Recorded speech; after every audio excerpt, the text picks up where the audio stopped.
What would the synchronous speed be of a four-pole motor at 6.6 volts DC signal? If your signal range is 2 to 10 volts DC and your Hertz range is 20 to 60 Hertz. So the first thing we need to do is we need to figure out what our control signal range is. So we take 10 volts DC max minus 2 volts DC for the minimum. That equals 8 volts DC.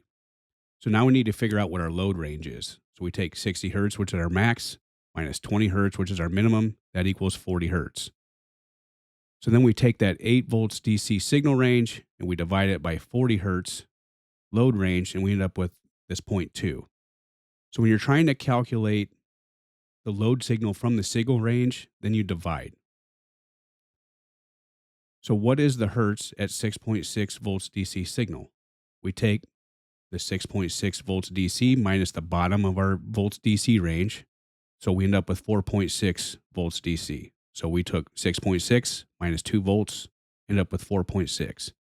Now we take that 4.6, we divide it by that 0.2 because we're trying to figure out our load from the signal.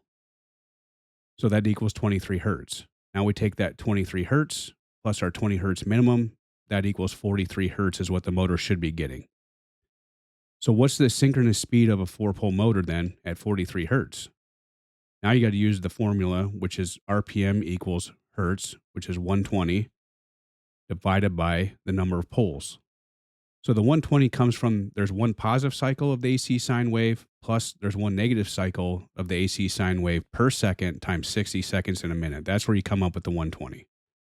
So we take our 43 Hertz times 120, that equals 5,160, and then we need to divide that by our number of poles. So we take 5,160 divided by 4 poles, that equals 1,290 RPM is what our motor should be doing.